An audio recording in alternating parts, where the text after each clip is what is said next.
laws aimed at straight white police. 6, a United Nations tax or a world tax. 7, here's a beauty, free prescription drugs not only for the elderly but also for AIDS patients. No kidding. How did I know that? 8, delegitimizing the Boy Scouts, or call it the Fairness to Predators Act. How did I figure that out? 9, outlawing homeschooling, or the Freedom from Learning Act. 10, arrest, ban, or rewrite the authentic Bible as a hate book. Not quite there yet, Al. 11, mandatory application of Ritalin to any child with spunk, or the Security for Children Act. 12, here's a beauty for those of you who love America. I predicted this in 2002 if a liberal had won the presidency. The complete elimination of borders with Mexico, or the Fairness to Latinos Act. 13, partial birth abortion or infanticide and the sale of baby body parts, or the Senior Citizen Life Extension Act. 14, here's one for Katzenberg, Hatzenberg, Matzenberg, and Ratzenberg, and Geffen on his 400-foot yacht. Increased license for Hollywood's violence and pornography, or the Freedom of Arts Act. 15, socialized medicine and a national health plan, or the Freedom from Bad Behavior Act. 16, the No Limits on Lawsuits Act. That's to reward the vermin with law degrees who live off false lawsuits. 17, we're almost at 17, mandatory suicide for sick seniors, or the Saving Social Security Act. 18, the Fairness in Talk Radio Act, or quote, the end of talk radio. 19, the end of the Electoral College and the Congressional Redistricting of America, to ensure that never again will the demon cats be threatened, or the quote, one dunce, one vote act. 20, the complete seizing of all guns, or the Freedom from the Second Amendment Act. 21, the abolition of our existing Constitution, which they will call the Freedom from Freedom Act. I'm not Jonathan Swift. I'm Michael Savage. I wrote that in 2002. Anyone who gets on the show today gets a free Father's Day gift. Count out to Mecca. I'm still fighting back, and so can you.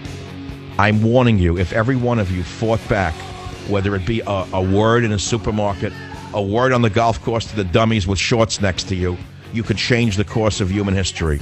Don't give in to Obama and the radical left.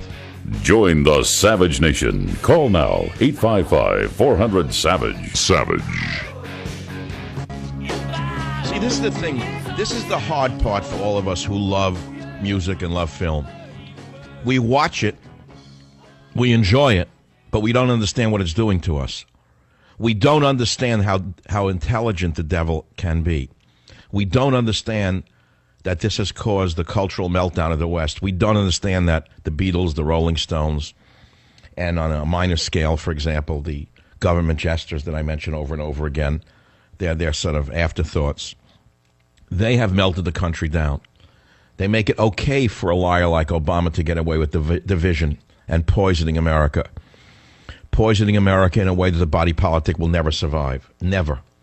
So I want to go back to the bigger picture, the positive picture, which is how do you cope with the liberal meltdown of our nation? Because melting down it is. I mean, make no mistake about it. We elected these vermin called Republicans. They're worse than Democrats. Not all of them. I told you, Senator Cotton, I'd vote for him. I'd work for him. Look what they did to him. Look what they did to the real military veterans who we elected. They put them at the back of the bus. That's what the Republican establishment really is. Pure, unadulterated, greedy evil. So how do you cope with it? You don't know what to do. We're between elections. People have tuned out of politics. They don't care right now. People don't understand. What I mean, they're not listening to talk radio for political views. They're not really listening for political information. What, Hillary Clinton, that old hag, you care about what she says or doesn't say? She's going to say something new? Is there anything new under the sun that you haven't heard uttered from her? What could she say that you haven't heard already?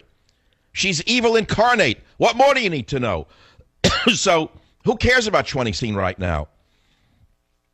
Then you've got the rotating clown show on the Republican side.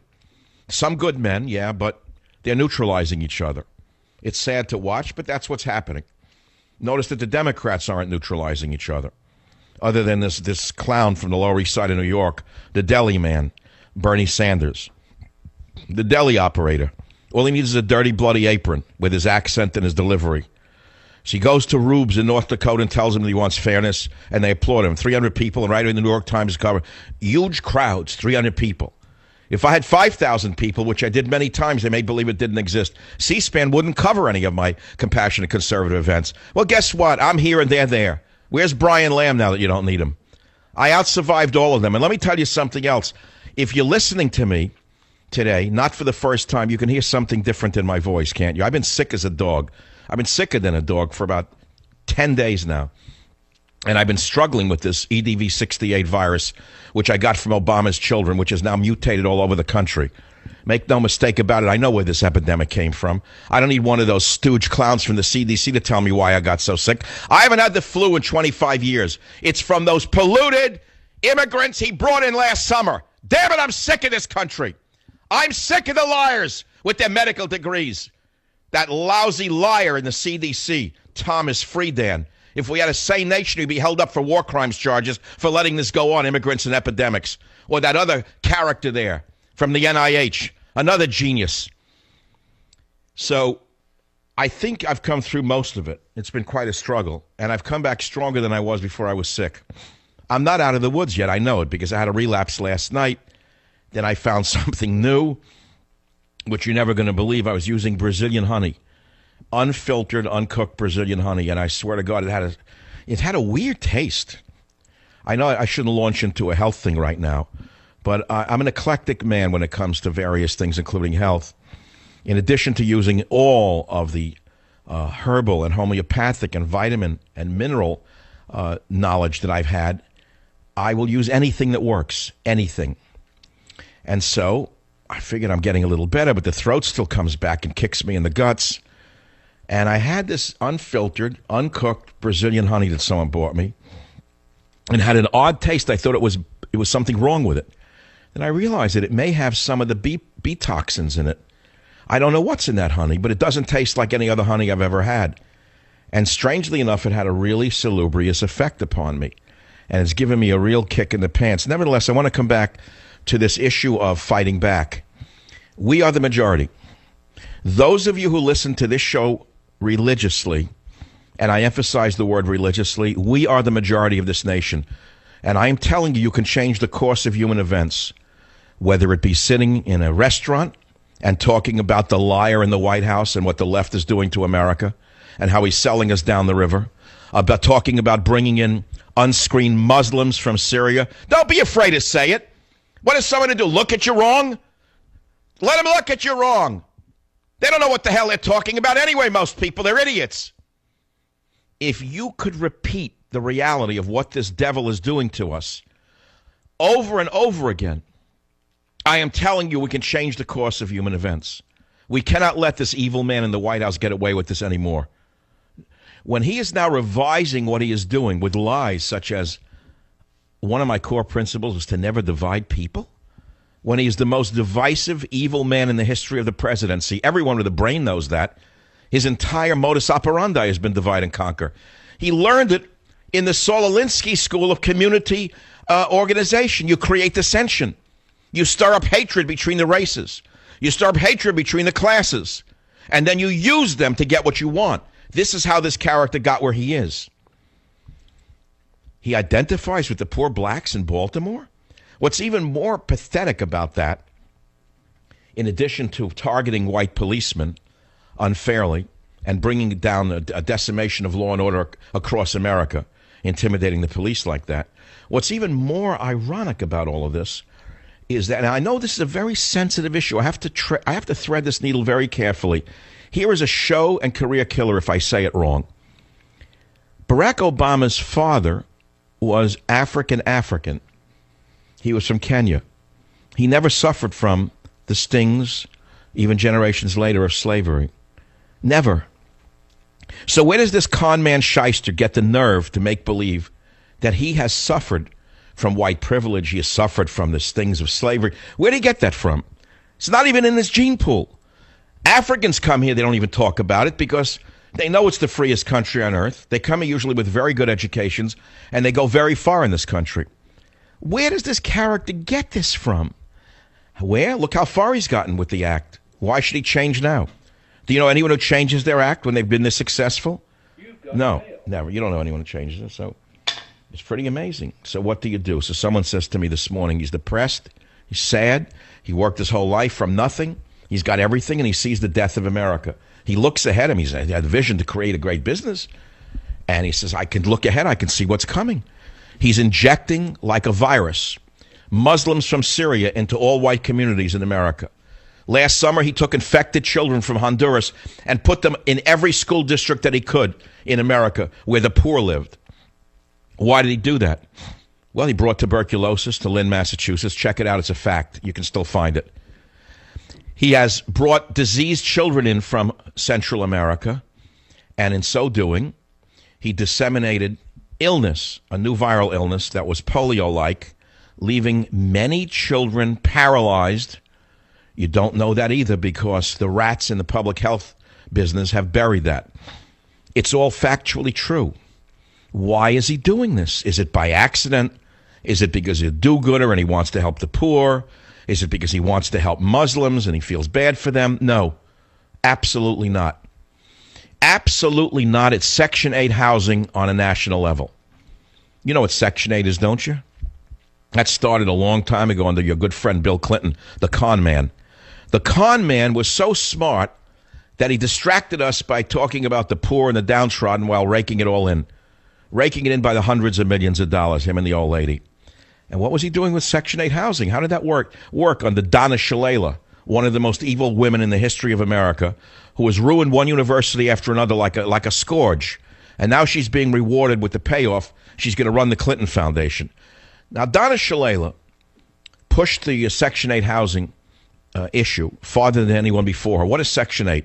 You take an all-white middle-class community somewhere in suburban America, and in this all-white suburban community, you inject low-income troublemakers with free housing, and then you let the games begin.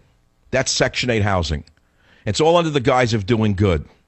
Now, of course, along the way, they made tens of millions of dollars for their friends who built their housing, traded in the land. You know that. You got to remember this. Do-gooders also do very well indeed. But I haven't answered the question of how do you cope with this? How do you cope with it? So my advice was, listen to me. I said, I woke up this morning. There's been 3 weeks of darkness here in the San Francisco area. Horrible gray skies and windy. It was disgusting. We had the early June gloom that we get. It was a horrible place to live. Because the only thing the Bay Area has is weather. And when the weather goes, there's nothing here. It's a societal meltdown. There is absolutely no society here. It's a cultural ground zero. So when the weather goes, there's nothing left here. Well, anyway, the weather came back. I woke up. I went out after being so sick for so long. And I felt as though I was on a deck of a cruise ship in the Bahamas. A warm tropical air had come up off the bay. The sun was shimmering off the waves. And I sat out there for a few minutes with my dog. And I meditated. I let everything go from the past and the future. There was no past. There was no future. There was only the present moment. I was able to draw it all into me. And I'm saying to you that there are methods that people have used from the beginning of time who have lived through much worse than we're living through under this monster in the White House to get through it. And you have to learn how to do it or you'll have a nervous breakdown. You've got to learn to inhale the eternal. Nature, dogs, birds, clouds. You've got to learn that nature is eternally there for us and we can still enjoy it. Obama has not found a way yet to poison nature. He has not found a way to tax the waves. He's not yet found a way to tax every piece of sunlight. Him and his wife have not yet figured out how to put a tax on sunlight or a tax on clean air. But believe me, there's a few months left to go in this year and another whole big year to bring it all down, girl. So one of the methods that I use, that you should use, is nature. As I say to you, nature is the eternal neutralizer for all problems. You say, well, yeah, but isn't that turning away from the problem? Aren't you failing America? Screw America at that point. You have to survive. You are America. You have to learn to turn it all off. You have to learn how to take in the positive. That these evil men and women in government have done, what they're doing to this country is something beyond comprehension. Any other time they would have been arrested for this.